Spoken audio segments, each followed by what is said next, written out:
Hello. तो आज हम करेंगे एक्सरसाइज 2.2 का क्वेश्चन नंबर 1। तो क्या कह रहा है ये? Find the zeros of the following quadratic polynomials and verify the relationship between the zeros and the coefficient. तो ये जो हमें पोलिनोमियल दे रखे हैं ना, ये 6 पोलिनोमियल दे रखे हैं, इनका हमें क्या निकालना है? इनका हमें जीरोज निकालने हैं और जो इनके जीरोज के बीच में और कोफिशिएंट के बीच में जो रिलेशनशिप है वो हमें दिखाना है। तो इस वीडियो में हम पहले 3 करेंगे क्योंकि काफ़ी लंबी वीडियो हो जाएगी। तो अगर आपको ये लास्ट के 3 देखने हैं ना, तो आप ऊपर जो आई का बटन आ रहा है उस पर क्लिक करके देख सकते हो। तो हम स्टार्ट करते हैं। तो स्टार्ट करने से पहले हमें ये पता होना चाहिए कि जीरोज क्या होते हैं। जीरोज वो वैल्यू होती है एक्स की जो यहाँ पे एक्स की जगह पुट करें तो इस पूरी इक्वेशन को जीरो बना दे, जीरो के इक्वल आ जाए। तो जैसे कि हम पहले ही इक्वल टू जीरो पुट कर लेते हैं क्योंकि आंसर तो लास्ट में हमारा जीरो ही आना है। अब हमें वैल्यूज निकालनी है, तो हम कौन सा मेथड यूज करेंगे? Factorisation method. तो ये आप 8th और 9th क्लास में भी पढ़ा होगा आपने कि फैक्टराइजेशन मेथड क्या होता है? Splitting the middle term. तो ये जो आपकी बीच वाली टर्म है इसको हम 2 टुकड़ों में डिवाइड करेंगे। और किस टाइप से डिवाइड करेंगे? देखो, इस टाइप से डिवाइड करेंगे कि ये जो लास्ट का कांस्टेंट है और इसका जो एक्स स्क्वायर का कोफिशिएंट, यहाँ पे कुछ नहीं है तो इसका एक कोफिशिएंट कितना हो गया? 1 हो गया। इनका मल्टीप्लाई करते हैं। 1 इंटू -8 कितना आता है आपका? 1 इंटू -8 आता है आपका -8। तो हमें वो नंबर सोचने हैं जिनका प्रोडक्ट करें तो कितना आए? -8 आए। और आपका सम कितना आना चाहिए? -2, क्योंकि मिडिल टर्म की वैल्यू कितनी है? -2। और सम कितना आना चाहिए? -2। तो सोचो आप कौन से वो नंबर हो सकते हैं जिनको मल्टीप्लाई करे तो आपका -8 आए और ऐड करे तो -2 आए। तो अगर आपको ये चीज़ नहीं आती तो इसको देखो, करने का बहुत ही आसान तरीका है। जो प्रोडक्ट है ना उसके फैक्टर कर लो। फैक्टर कितने होंगे? देखो, 2 इंटू 2 इंटू 2, ये क्या आ जाएगा? 2 इंटू 2 इंटू 2। तो इनको ना हमें 2 नंबर बनाना है। तो 2 इंटू 2 कितना होता है? 4। 4 और 2, तो आपके 2 नंबर आ गए 4 और 2। तो सम आना चाहिए -2। तो हमारे वो नंबर क्या होंगे? एक तो देखो 4 और 2 तो हो गया क्योंकि हमने फैक्टर से निकाले ये तो। लेकिन अब देखो कैसे पता चलेगा कि माइनस कैसे आएगा? क्योंकि दोनों नंबर में से दोनों पॉजिटिव हैं, तो मल्टीप्लाई करेंगे तो -8 तो आ नहीं सकता। तो इनमें से एक नंबर तो आपका माइनस होगा। तो कौन सा बड़ा होगा? तो वह हमें कैसे पता चलेगा कि किसके आगे माइनस लगेगा? तो ये बताएगा सम। सम अगर नेगेटिव है तो बड़े वाले के आगे नेगेटिव लगेगा, यानी कि -4 और प्लस का 2। ये आपके 2 नंबर है। तो जो सम का साइन होता है ना वो बड़े का साइन आएगा। मान लो यहाँ पे अगर +2 होता तो जो 4 है वो प्लस का हो जाता। प्रोडक्ट हमें बस ये बताएगा कि आपका एक प्लस का है एक माइनस का है, लेकिन जो सम है ये बताएगा कि साइन बड़े का क्या आएगा और छोटे का क्या आएगा। तो अब देखो ये टर्म क्या बन जाएगी हमारी। तो अब हम मिडिल टर्म को स्प्लिट करते हैं। एक्स स्क्वेयर -2x को क्या लिखेंगे? -4x plus 2x -8 is equal to 0। तो अब देखो जो ये हमारा -2 है इसको हमने 2 टर्म्स में डिवाइड कर दिया, एक -4x और दूसरा 2x, क्योंकि इनको ऐड करते तो -2x ही आता है। लेकिन अब क्या करेंगे? ये जो 2 टर्म बनी है, एक ये और एक ये, जो 2 मैंने ब्रैकेट में लिखी है, इनमें से कुछ कॉमन निकालेंगे। तो कॉमन देखो क्या निकलेगा? यहाँ पे भी एक्स स्क्वेयर है, यहाँ पे एक्स है, तो दोनों में एक चीज कॉमन है जो दोनों के अंदर होती है ना, उसको हम कॉमन बोलते हैं। तो यहाँ से हमारा एक्स कॉमन निकल जाएगा। तो यहाँ पे आ गया हमारा एक्स। तो अंदर क्या बचा? एक्स स्क्वेयर है, इसमें से एक एक्स निकाल लिया तो अंदर क्या बचा? हमारा एक एक्स बचा। यहाँ पे इस देखो -4x में से हमने x निकाल लिया तो क्या बचा? -4 बचा। तो यहाँ पे लिखते हैं हम -4। इसके अंदर देखो, इसके अंदर हमारा 2x है और इसके अंदर -8 है। तो इसमें से दिखने में तो कुछ कॉमन नहीं आ रहा क्योंकि इसके अंदर x है इसके अंदर x नहीं है, तो x तो कॉमन होगा नहीं। लेकिन देखो यहाँ पे 2 है और यहाँ पे 8 है, तो 2 और 8 के अंदर क्या कॉमन है कि आपका 2 भी 2 से डिवाइड होता है और 8 भी आपका 2 से डिवाइड होता है। तो कॉमन नंबर क्या आ गया? आपका 2 हो गया। तो 2 कॉमन आ जाएगा। यहाँ से देखो इसमें हमने 2 निकाल लिया तो बचा क्या? x बचा। तो x यहाँ पे लिख देते हैं। तो अब यहाँ पे क्या करेंगे? 8 को हम 2 से डिवाइड करेंगे तो कितना आता है? -4, क्योंकि यहाँ पे माइनस का 8 था। तो इज इक्वल टू 0। अगर इसमें ना आपको मैं एक ट्रिक बताता हूँ कि कैसे कॉमन निकालना है। आपके जो ये ब्रैकेट में लिख रखे हैं ना ये हमेशा सेम आएंगे।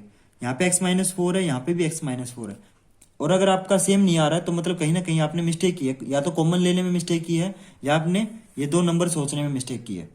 तो अब देखो इस टर्म में भी आपका x-4 है और इस टर्म में भी आपका x-4 है, तो यहां से x-4 भी कॉमन आ जाएगा। तो लेते हैं x-4 कॉमन आ गया तो एक बड़ा ब्रैकेट बचेगा। यहां पे हमने x-4 निकाला है तो देखो छुपा लेते हैं x-4 को, तो बचा क्या? आपका x बचा। यहाँ पे लिख देते हैं x। यहाँ पे भी x-4 को छुपा लेते हैं तो क्या बचा? 2 बचा और प्लस का 2 है, तो ये आ गया इज इक्वल टू 0। तो अब देखो यहाँ पे दूसरा ट्रिक स्टार्ट होता है हमारा। यहाँ पे दो टर्म है जो कि मल्टीप्लाई है, क्योंकि यहाँ पे कुछ नहीं है ना, तो क्योंकि कॉमन लेते हैं तो आपका मल्टीप्लाई ही आता है। अब की कोई दो नंबर है, उनको अगर मल्टीप्लाई करते हैं तो अगर आपका आंसर जीरो आता है तो वो उन दोनों में से एक नंबर तो आपका जीरो होगा। तो यहाँ पे तो दो नंबर, अब हमें पता नहीं कौन सा नंबर जीरो है, तो एक बार x-4 को जीरो के इक्वल रखेंगे और एक बार x+2 को जीरो के इक्वल रखेंगे। -4 उधर जाएगा, प्लस का 4 हो जाएगा, x इज इक्वल टू 4। यहाँ पे 2 उधर जाएगा तो यहाँ पे माइनस का हो जाएगा, x इज इक्वल टू 4 और x इज इक्वल टू -2। तो ये क्या आ गए आपके, इसके जीरोज आ गए। यानी कि यहाँ पे अगर हम x की वैल्यू 4 या -2 पुट करें ना इस क्वेश्चन के अंदर, तो ये पूरा जीरो हो जाता है। चाहे सोल्व करके देख सकते हो आप रफ में।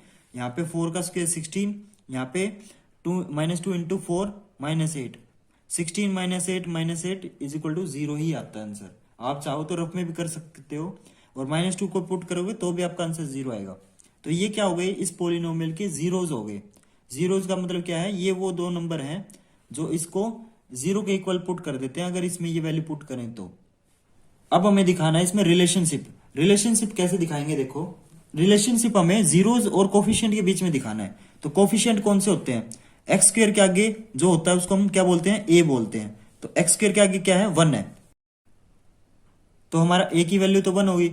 और जो एक्स के आगे होता है ना उसको हम बी बोलते हैं, बी इज इक्वल टू -2। और जो हमारा बच गया इसको हम क्या बोलेंगे, सी। तो सी इज इक्वल टू -8। अगर आप चाहो तो इसको एक तरीके से और कर सकते हो, जो हमारी जनरल इक्वेशन होती है ना, a x square plus b x plus c is equal to 0, इससे कंपेयर भी कर सकते हो। तो एक्स स्क्वायर के आगे क्या है, 1, और इसमें एक्स के आगे क्या है, -2, और जो बच गया वो सी हो जाएगा हमारा। तो ये हमारी वैल्यूज आ गई कोफिशिएंट की। अब जो हम रिलेशनशिप निकालेंगे उसके अंदर यूज होने वाले हैं ये वैल्यू और आपकी ये दो वैल्यू, ये आपके जीरोज हैं और ये आपके कोफिशिएंट है। इनके अंदर ये हमें आपका रिलेशनशिप दिखाना है। तो देखते हैं कैसे करेंगे अब। तो देखिए अब कैसे करते हैं हम इसको। तो हमारे जीरोज आ चुके हैं, हमारे कोफिशिएंट आ चुके हैं। तो लिख लेते हैं एक बार coefficient, a is equal to 1, b is equal to -2 और सी इज इक्वल टू -8। तो हमारा रिलेशनशिप क्या होता है, एक होता है प्रोडक्ट और दूसरा होता है सम। प्रोडक्ट ऑफ जीरोज, दूसरा होता है हमारा sum of zeros, sum of zeros. तो हमारा प्रोडक्ट क्या हो जाएगा, ये दो जीरोज आ चुके हैं, इनका मल्टीप्लाई करेंगे तो कितना आता है आपका, 4 इंटू -2, तो कितना आएगा ये आपका -8 आ गया। और जो हमारा प्रोडक्ट ऑफ जीरोज के ना एक रिलेशनशिप होता है, तो वो हमें वेरीफाई करना है। तो क्या होता है हमारा रिलेशनशिप, तो जो हमारा प्रोडक्ट ऑफ जीरोज है वो किसके इक्वल होता है, फॉर्मूला है आपका constant term divided by coefficient of x square. तो जो हमारा एक्स स्क्वायर का कोफिशिएंट है ना वो, और कांस्टेंट टर्म, यानी कि कांस्टेंट टर्म हमारी कितनी थी, सी थी, और जो हमारा कोफिशिएंट है एक्स स्क्वायर का वो कितना है हमारा, ए है।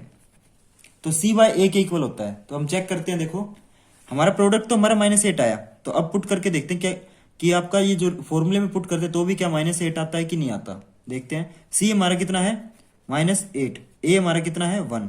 तो अगर -8 को 1 से डिवाइड करते हैं तो भी हमारा आंसर -8 ही आता है। तो ये दोनों तो इक्वल आ गए, यानी कि ये क्या हो गया, वेरीफाई हो गया कि अगर रियलिटी में अगर हम इनका प्रोडक्ट करते तो भी -8 आता है, और अगर हम इस फॉर्मूले में पुट करते तो भी -8 आता है। तो ये वेरीफाई हो गया। तो आप देखो स्टार्टिंग में हमने यही करना था कि वेरीफाई करने थे। अब हमने प्रोडक्ट किया वेरीफाई, अब हम करेंगे इसका सम।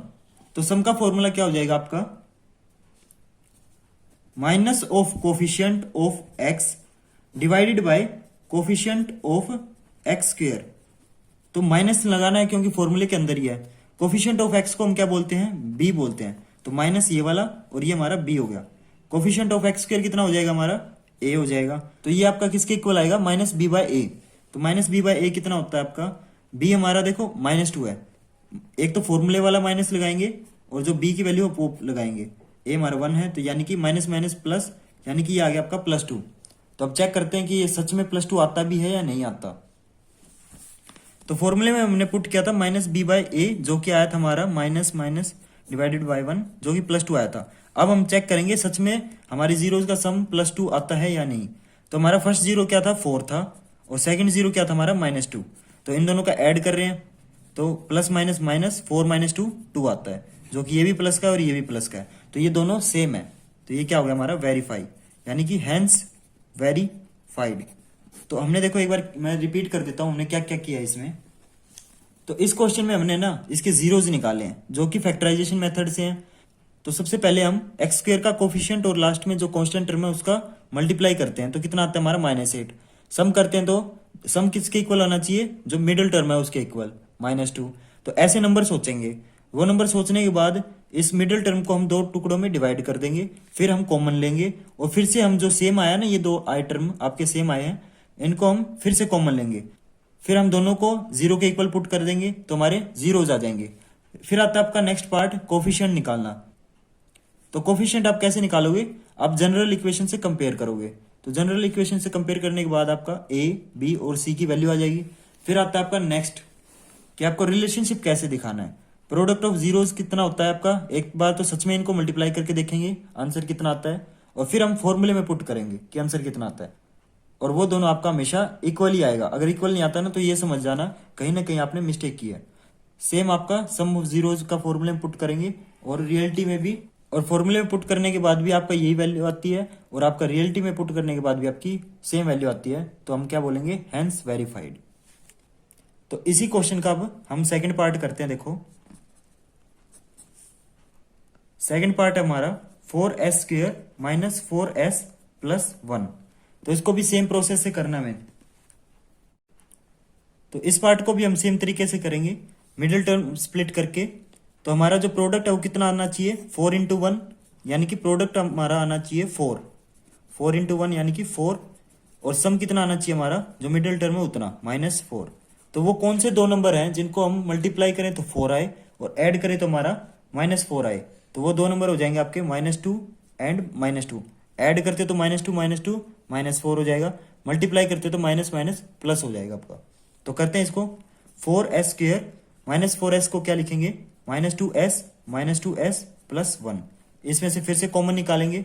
हमारा देखो यहाँ पे 2 भी कॉमन आ रहा है आपका और s भी कॉमन आ रहा है, तो 2s, यहाँ से 2s निकालने के बाद क्या बचेगा, इसमें हम 4 को 2 से डिवाइड करेंगे तो हमारा आता है 2, और s एक जा चुका है, यहाँ पे 2s थे तो यहाँ पे अकेला एक s बचा। यहाँ पे देखो 2s का 2s ही निकाल लिया हमने, तो यहाँ पे -1 बचेगा। और अब देखो जो अगला कॉमन निकालेंगे ना, तो इस तरीके से निकालना है कि जो उसका जो बचेगा वो भी सेम आना चाहिए। तो यहाँ पे तो साइन का फर्क है, तो अगर हम यहाँ पे -1 कॉमन निकाल लें तो यहाँ क्या बचेगा अंदर, 2s - 1, क्योंकि ब्रैकेट के बाहर अगर आपका माइनस आ जाता है तो अंदर के साइन चेंज हो जाते हैं।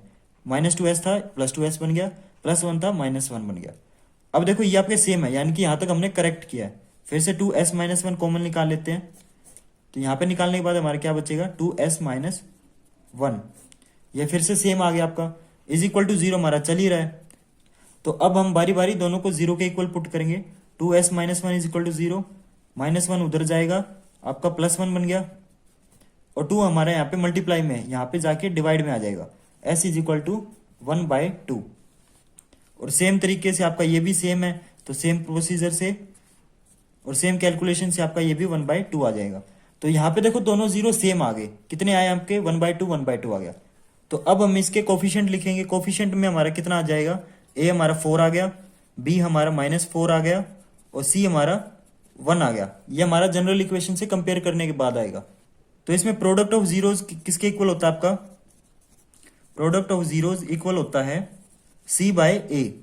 c कितना है हमारा 1 है, a हमारा 4 है, तो प्रोडक्ट हमारा 1/4 आना चाहिए। अगर हम रियलिटी में करते हैं तो देखो करते हैं, ये हमारा पहला 0 है, दूसरा 0 हमारा ये है, तो इनका मल्टीप्लाई करते हैं, s × s यानी कि 1/2 × 1/2, तो ये भी आपका 1/4, ये दोनों सेम आ गए। तो यहाँ पे क्या लिखेंगे हम, हेंस वेरीफाइड। ये प्रोडक्ट का तो हमने कर लिया वेरीफाई, अब करते हैं हम सम का, सम ऑफ जीरोज। तो सम ऑफ जीरोज किसके इक्वल होता है, -b/a। तो -b हमारा कितना हो जाएगा, माइनस माइनस प्लस हो जाएगा, a हमारा 4 है, तो यह कितना आ जाएगा हमारा, तो ये माइनस माइनस प्लस बन जाएगा, 4/4, 4 से 4 कट गया 1। तो अब फॉर्मूले के हिसाब से तो हमारा 1 आ गया। अब रियलिटी में करके देखते हैं इनका सम, पहले इसका फिर इसका, s + s = 1/2 + 1/2। एलसीएम लेते हैं, वैसे तो आपको पता है हाफ प्लस हाफ फुल हो जाता है, तो 1 आएगा। एलसीएम लेते हैं 2, यहाँ पे आएगा 1 + 1, 2/2 कट गया, तो ये हमारा 1। तो देखो ये दोनों इक्वल आ गए। तो अब हम क्या लिखेंगे इसमें, हेंस वेरीफाइड, हेंस वेरीफाइड। तो हमारा सेकंड पार्ट भी कंप्लीट हो गया। अब हम करेंगे थर्ड पार्ट। तो हमारा थर्ड पार्ट है 6x² माइनस 3 माइनस 7x। तो अब देखो ये पार्ट हमारा जनरल फॉर्म में नहीं है, तो जनरल फॉर्म हमारी कौन सी होती है, ax² plus bx plus c is equal to 0। तो इसको हम जनरल फॉर्म में लिखेंगे, यानी कि सबसे पहले x² वाली वैल्यू लिखते हैं, फिर हम x वाली वैल्यू लिखते हैं, और फिर हम लास्ट में कांस्टेंट टर्म लिखते हैं। तो अब हमारा क्वेश्चन स्टार्ट हो सकता है, क्योंकि अब ये जनरल फॉर्म में है। तो हमारा फिर से वही प्रोसेस रहेगा, आपका प्रोडक्ट निकालेंगे, प्रोडक्ट यानी कि 6 इंटू माइनस 3, यह आएगा आपका माइनस 18, और सम आपका कितना आएगा, जो मिडिल टर्म होती है उसके इक्वल, सम आपका आ गया माइनस 7। तो वो कौन से दो नंबर है जिनको मल्टीप्लाई करे तो हमारा माइनस 18 आए, और ऐड करे तो माइनस 7 आए। तो देखो इसमें जो प्रोडक्ट है ना वो आपका माइनस में है, और प्रोडक्ट अगर माइनस में हो ना तो यानी कि इनके साइन अलग अलग होंगे। तो पहला नंबर एक मान लेते हैं, दूसरा नंबर ये मान लेते हैं। तो अगर साइन माइनस है तो सिंपल सी बात है, दोनों सेम साइन के तो हो नहीं सकते, एक प्लस का होगा दूसरा माइनस का होगा, तो एक प्लस का एक माइनस का होता है। लेकिन सम में क्या बताता है कि सम हमारा नेगेटिव है, तो हमारे दो नंबर हो जाएंगे 9 और 2, 9 और 2 हमारे दो नंबर हो गए। अब देखो हमें ये भी पता है कि जो प्रोडक्ट है वो माइनस में है, इसलिए ये क्या हो जाएगा, एक प्लस का हो जाएगा एक माइनस का हो जाएगा।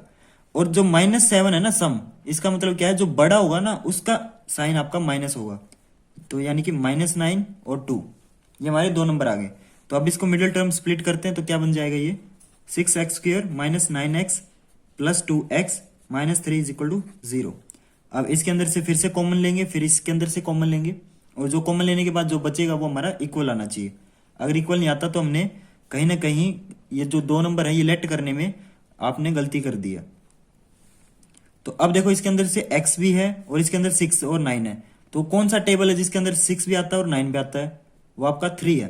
तो इसमें से 3x कॉमन निकल जाएगा, 3x इसमें से निकलने के बाद 6 को 3 से डिवाइड करेंगे तो 2, और यहाँ पे x, यहाँ से आएगा आपका 9 को 3 से डिवाइड करेंगे तो 3, और x तो जा ही चुका है एक बार, तो ये। तो यहाँ पे देखो हमारा कुछ भी कॉमन नहीं आएगा, क्योंकि 2 और 3 किस टेबल में सेम आते हैं, सिर्फ 1 के टेबल में आते हैं। तो यहाँ पे 1 कॉमन आ जाएगा, और बाकी आपका 2x माइनस 3 सेम का सेम रहेगा। तो देखो ब्रैकेट के अंदर जो चीज है वो सेम है, यानी कि यहाँ तक हमारा ठीक है। अब फिर से हम 2x माइनस 3 कॉमन ले लेंगे, बचेगा हमारा 3x प्लस 1। तो हम दोनों को बारी बारी 0 के इक्वल रखेंगे, 2x minus 3 is equal to 0, 3x plus 1 is equal to 0। तो ये माइनस 3 उधर जाके प्लस का हो जाएगा, 2x इज इक्वल टू 3, यहाँ पे 2 मल्टीप्लाई में, तो यहाँ पे डिवाइड में आ जाएगा, x इज इक्वल टू 3/2, और यहाँ पे सेम तरीके से 1 उधर जाके माइनस का हो जाएगा, तो ये आ गया -1, 3 यहाँ पे डिवाइड में आ जाएगा, x इज इक्वल टू -1/3। तो हमारे दो जीरोस तो आ गए हैं, कौन से 3/2 और -1/3। अब हम निकालेंगे इसके कोफिशिएंट। तो x² के आगे जो वैल्यू है यानी कि 6 है वो हमारा a हो जाएगा, x के आगे जो वैल्यू है वो हमारा b हो जाएगा -7, और जो बच गया वो हमारा c होता है। तो हमारे कोफिशिएंट भी आ चुके हैं और हमारे जीरोस भी आ चुके हैं। अब हमें करना है रिलेशनशिप। तो पहला रिलेशनशिप क्या है, product of zeros is equal to, product किसके इक्वल है, c/a के इक्वल। c हमारा -3 है, a हमारा 6 है, तो ये कट होगा तो 3 2 जा 6, ये बन गया हमारा -1/2। ये तो हमने फॉर्मूले में पुट किया तो हमारा -1/2 आ गया। अब हम इनको सच में जीरो को, ये जो दो जीरोज आए हैं इनको मल्टीप्लाई करते हैं। तो मल्टीप्लाई करते हैं तो 3/2 इंटू -1/3, 3 से 3 कैंसिल, ये आ गया हमारा -1/2। तो ये देखो इक्वल आ गए, तो यहां तक हमारा ठीक है। अब करेंगे हम सम ऑफ जीरोज का रिलेशनशिप। तो लिखते हैं हम sum of zeros. Sum of zeros क्या आता है हमारा, -b/a। तो फॉर्मूला क्या कहता है, sum of zero is equal to -b/a। तो यहां पे देखो b कितना है हमारा, तो हमारा b कितना है -7, तो माइनस माइनस प्लस हो जाएगा, a हमारा 6 है, तो यानी कि 7/6 आ गया। तो अब फॉर्मूला तो हमारा कहता है कि 7/6 आएगा। तो अब हम सच में इनका जीरोज का ऐड करते हैं, तो 3/2 प्लस -1/3। तो अब ये प्लस माइनस कितना हो जाएगा, माइनस हो जाएगा, 3/2 -1/3। नीचे एलसीएम लेते हैं, 6 एलसीएम आता है, 6 को हम 2 से डिवाइड करेंगे 3 को 3 से मल्टीप्लाई करेंगे 9, 6 को 3 से डिवाइड करेंगे 2 को 1 से मल्टीप्लाई करेंगे तो 2, 9 माइनस 2 कितना आता है हमारा 7/6। तो ये हमारा इक्वल आ गया। तो अब हम क्या लिखेंगे, हैंस वेरीफाइड। हमारा ये वाला पार्ट कंप्लीट हो गया। तो सेम प्रोसीजर है, मिडिल टर्म को स्प्लिट करो, उसके कॉमन लो जीरोज आएंगे, उस पोलिनोमियल के जो हमारे फैक्टर बनेंगे उनको जीरो के इक्वल पुट करेंगे बारी बारी, तो हमारे दोनों जीरोज आ जाएंगे। फिर कोफिशिएंट निकालो, ये फॉर्मूला आपको याद ही करना पड़ेगा, product of zero is equal to C by A, sum of zero is equal to minus B by A. Put करो, एक बार इन जीरोज को प्रोडक्ट कर लो, इन जीरोज का सम कर लो, वो दोनों इक्वल आ जाएंगे, तुम्हारा आंसर वेरीफाइड। ये जितने वेरीफाई वाले क्वेश्चन होते हैं ना, ये तो उल्टा आसान होते हैं, क्योंकि हमें पता है कि ये इक्वल ही आने हैं। तो इक्वल ही आने, तो अगर आपके इक्वल नहीं आ रहे मान लो एग्जाम में, तो आप क्या करोगे, रफ नोटबुक में ट्राई करके देख लेना कि अगर इक्वल नहीं आ रहे तो हो सकता है आपका कैलकुलेशन वाली मिस्टेक हो, या आपने कहीं पे जो नंबर लेट किए हैं वो आपके गलत लेट हो गए हों, तो आप ये चीज से पता कर सकते हो आप। तो इससे जो नेक्स्ट पार्ट है हमारे फोर्थ, फिफ्थ और सिक्स्थ, वो हम अगले वीडियो में करेंगे। ऊपर आपको आई बटन में दिख भी जाएगा, वो वीडियो क्लिक करके आप देख सकते हो, क्योंकि ये वीडियो बहुत ज्यादा लंबी हो गई इन 3 पार्ट में ही। तो अगर आपको ये क्वेश्चन समझ आए हैं तो आप इस वीडियो को लाइक कर सकते हो, और अगर आपको इसी टाइप की वीडियोस देखनी है तो आप मेरे चैनल को सब्सक्राइब कर सकते हो। आपको बिल्कुल आसान तरीके से पूरा सिलेबस समझाया जाएगा। और अगर आपका कोई डाउट या क्वेरी रह गया है तो आप इस वीडियो के कमेंट सेक्शन में लिख सकते हो, तो आपकी जो डाउट है वो जरूर सोल्व की जाएगी। Thank you.